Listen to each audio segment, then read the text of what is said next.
এতে বলে চাকরি করে, এতে কোয়ার্টার নিয়ে আসে। তার মা কোথায়, তার বাপ কোথায়, এতে বউলে কোয়ার্টার নিয়ে আসে। তোর এরকম চাকরি গোষ্ঠী মার, খেটা মার বেড়া, চাকরি বেড়া। যেই চাকরি তোর মারে একসাথে রাখে না, যেই চাকরি তোর বাপরে একসাথে রাখে না, এরকম বউ দরকার নাই, এরকম চাকরি দরকার নেই। বুঝেন নাই? কি দরকার নেই বলেন? চাকরিও আজকে মা না থাকলে তোমার অস্তিত্ব হতো না, বাবা না থাকলে তোমার অস্তিত্ব হতো না।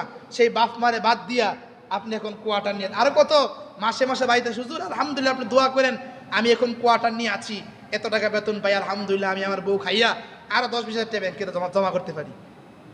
মা গরুর ঘাস কাটে, বাপে গরুর ঘাস কাটে, ভাই খায় না খায় কোনো সিস্টেম নেই। এটি কইতে গেলে সমাজের মানুষ শিক্ষিত যারা কোয়ার্টার নিয়ে থাকে তারা বাংলাদেশে খেপবো। বুঝেন না? তাহলে মা মেয়েদেরকে প্রথম নসিহত মা বলবে জি তুমি তোমার স্বামী তোমার একবেলা ভাত দেখ না দেখ, যদি একবেলা ভাত খাও শাশুড়ি নিয়ে খাইবা। কারে নিয়ে খাইবা? শ্বশুরি নিয়ে খাইবা। একবেলা ভাত খাইলে, একটা লোকটা ভাত খাইলে শ্বশুরি নিয়ে খাইবা, শাশুড়ি নিয়ে খাইবা। আর যদি শ্বশুরে না খায়, শাশুড়ি না খায়, তুই যেই বাপ মোহ দিস না বাপ মোহ। আর এখন আলহামদুলিল্লাহ খুশি, বউর লেগে পকেটে করে আচার আনে, আর মাল লেগে বিড়ি আনে, মদ আনে, গাঞ্জা আনে, বিষ আনে, বিষ। বুঝেন নাই? পকেট টি চেক দিলে বোঝা যায় প্যান্টের পকেটে কত কিছু আছে। আর আবার যুবক হুজুর করে আঙ্গরে কোন হুজুররা নাই, হুজুরও আছে। বলছি তো, এতে ইমামতি পাইছে মানে কোয়ার্টার পাইছে মানে কি পাইছে? মাঞ্চার বাড়ির পাহাড় হয়েছে। এতে এ পকেটে করে করে নিয়া বউরে নিয়ে আচার খাওয়ায়, চকলেট খাওয়ায়, আরো কিতা কিতা কোন আইসক্রিম, হ্যাঁ এটি নিয়ে খাওয়ায়, মাছও দেয় না। জিঙ্গারে খুঁজে আলহামদুলিল্লাহ আমার মা তো বুড়ো হয়ে গেছে গা, তার রুচি নষ্ট হয়ে গেছে গা, এখন বউ তো ইয়াং মায়া পাইন, মাত্র 16 বছর বয়স, 18 বছর বয়স, 25 বছর বয়স। এই বউরে না খেলে কারে খাওয়াবো? মারে খাওয়ায় না। আপনি দেখবেন যারা বুড়া মহিলা হয়েছে এরা কিন্তু চকলেট খেতে ভালোবাসে, এরা আইসক্রিম খেতে ভালোবাসে। মানে আপনার বাচ্চা যা খাইবো এরা তা খাইতে ভালোবাসে। কারণ বুড়া হইলে হাদিসে আসছে বুড়া মানুষের মেজাজ বাচ্চাদের মেজাজ এক। বুঝেন না কথা? বুড়ারা বারবার যেন অনেক ভাত খাইলেও খাইছি না কয় না কয়, ব্রেনে নাই তো। বাচ্চা করে বাপে সব কিছু খাওয়াইছে, যদি কোনো মেহমান জিজ্ঞাসা করে বাবু তুমি ভাত খাইছ, কয় না ভাত খাওয়াইছে না। তাহলে বাচ্চাদের মেধা আর বুড়োদের মেধা কিতা এক, সমান সমান। আপনি বাচ্চাকে যেই মায়া করেন তার চেয়ে বেশি বুড়োদের মায়া করতে হবে। একটা বাচ্চা যদি আপনাকে বারবার জিজ্ঞাসা করে, বাচ্চাদের বুঝবেন, একটা বলছেন যে আপু এটা মোবাইল, আবার জিজ্ঞাসা আপু এটা কিতা, আপনি আবার কোন মোবাইল, আবার জিজ্ঞাসা আপু এটা কিতা, আপনি আবার কোন মোবাইল, 4 বার জিজ্ঞাসা আপু এটা কিতা, বাচ্চারা সুমা দিয়ে কোন আব্বু এটা না মোবাইল, আবার 5 বার জিজ্ঞাসা করছে, একটু পর জিজ্ঞাসা করে, আপনি কি বিরক্ত হন?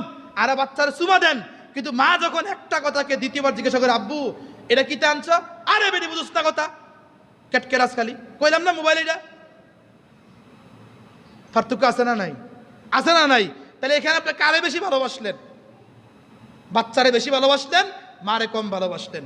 হাদিসে আল্লাহর রাসূল বলছে, আরে ধমক তো মাকে দাও নাই, ধমক তো বাপকে দাও নাই, ধমক তো জান্নাত যেরকম ধমক দিয়ে মানুষ গুনাহ করে তাড়াইয়া দেয়, তুমিও মার অবাধ্যতা হয়ে, বাবার অবাধ্যতা হয়ে জান্নাতকে তাড়াইয়া দিলে। বুঝেন নাই? যদি মনে করেন বাচ্চা 5 বার বলছে, সুমা দিয়ে বলছেন আব্বু এটা মোবাইল, মাও 5 বার বলছে, মারে সুমা দিয়ে বলছেন মা এটা মোবাইল, তাহলে বুঝবেন ভালোবাসা ঠিক আছে, ভালোবাসা কি আছে। আর যদি মনে করেন বউয়ের কথাই ভাল লাগে, মায়ের কথাই ভাল লাগে না, যেই মার যৌবনটা আপনার জন্য দিল, যেই মার পুরা যৌবনের সৌন্দর্য, যৌবনের ইনকাম সব কিছু পিতা মাতা আপনি সন্তানকে দিয়ে দিল, সেই মাকে আপনি তাড়াই দিলেন, সেই মাকে আপনি অ্যাবাউট করে চলে এখন আপনি সরকারি কর্মকর্তা প্রফেসর বাসার থাকেন, ফ্ল্যাট নিয়ে থাকেন আপনি। বুঝেন নাই? তাহলে আমার কথা বুঝলেন, ফ্ল্যাট থাকা জায়েজ না জায়েজ? জায়েজ। কারে থাকতে হইব? বাপ মারে নিয়ে কাহিনা থাকতে হইব। এরপরে কয় হুজুর আপনি কি মনে করেন জানি না, আমার মায়ে তো আমার অনুমতি দিছে বাসার থাওয়ার লাইগা। কি দিছে? বেরি 4টা সন্তান, তো 3টা সন্তান লোকে মা খায়, বাড়িতে 3 জন আছে, আর উনি সরকারি চাকরি পাইছে, অথবা মসজিদের ইমাম কোয়ার্টার পাইছে, মানছে বাড়ি পাহারাদার পাইছে। তো কয় হুজুর আমি মা কই, আমার তো বাড়িতে আছে। কি লেগে? আমার ভাই আর 2টা ভাই আছে, তাদের সাথে খায়, আর আমি এখানে মহল্লা খানা দেয় তো এটি দিয়ে মোটামুটি চলে যায়। আমার কথা বুঝেন নাই? তাহলে বুঝতে হইব অবশ্যই আপনার কথার ভিতরে কোনো সমস্যা আছে, আপনার ব্যবহারে কোনো সমস্যা আছে, এই জন্য আপনার মা আপনার লোকে খায় না, বাকি ভাইদের সাথে খায়। এছাড়া তৃতীয় কোনো ব্যাখ্যা আছে না? আপনারা কোন সবার সামনে কোন, নাহলে আপনারা অপছন্দ করে কিনলে গিয়ে আপনার থায় না কিনলে গিয়ে। এই জন্য নৌজওয়ান যুবক আমার সবচেয়ে কথা হলো যে বাপ মারে গুরুত্ব দিতে হবে, পিতামাতা কি দিতে হবে গুরুত্ব। আর যারা মুরব্বী আছেন, মাইয়া আছে, এই মায়ের প্রথম দিন কয়ে দিবেন শ্বশুর শাশুড়ির লগে খাওয়া যাবে না, বুঝেন নাই? নসিহত করে দেয়, কি করে দেয়? নসিহত করে দেয়। একজন বুজুর্গ আলেমে দিন, ওনার মেয়ে গোল্ডেন যে হোটেল আছে ক্যান্টনমেন্ট, এই হোটেলের মালিকের ছেলের সাথে বিয়ে হয়েছে, ওনাদের মেয়েটে নাই।